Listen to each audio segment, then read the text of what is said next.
Social roles in the group can be thought of as indirect roles.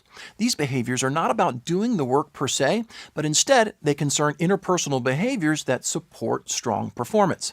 In many ways, if these roles are not effectively filled, no amount of task skill will make the team successful because the team has no shared social foundation. Again, remember that balance is your goal and that people typically play multiple roles.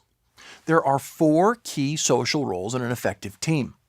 First is the always important spark.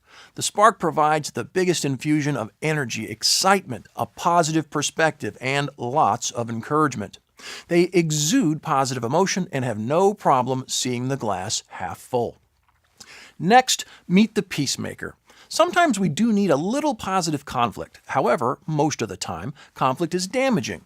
Whether you're dealing with small, petty personality clashes or even huge conflicts that threaten to destroy the very fabric of the group, the peacemaker can be a lifesaver.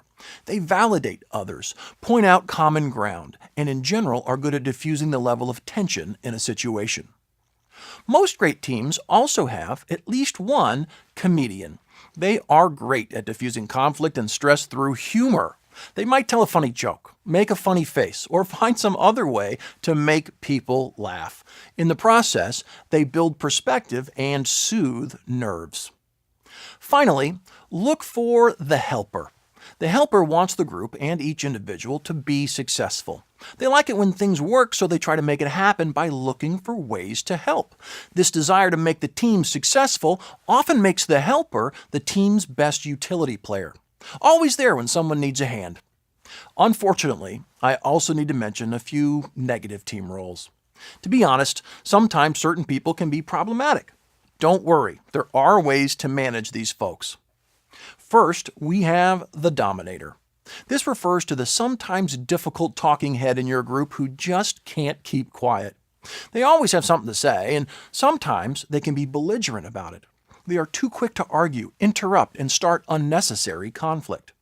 You manage the dominator by positively acknowledging their views, and then taking the focus to you or another person to keep the conversation moving. If required, speak to them offline, respectfully, but be sure to clarify expectations moving forward. Next, look out for the paralyzer.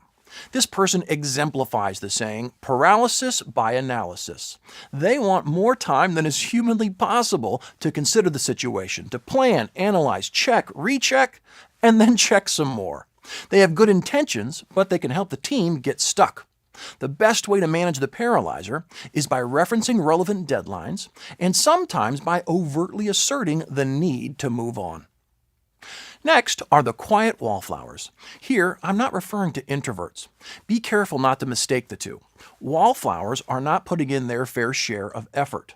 To deal with the wallflower, first seek to understand the root cause of their behavior in case you are facing a significant ability issue. Assuming it's not an ability issue, mandate specific work for them, clarify expectations and consequences, and follow up regularly. Finally, we have the dreaded prima donna. This person is important to the group and may have superior skills, but they tend to look down on others and become easily irritated and uppity. Long term, their prima donna attitude will breed more conflict within the group, so they need to be properly confronted. Consider these steps. Validate the value they add. Privately address the interpersonal issues you've observed. Clarify new interpersonal expectations moving forward, and, as always, don't forget to discuss the consequences should the behaviors not change. Here's a great challenge. Think about your team and ask yourself if you can match the names of your employees to the roles we've discussed. In the process, you might identify a few gaps, which then become great behavioral targets to work on moving forward. Finally, don't hesitate to start needed conversations when you see any of the negative roles.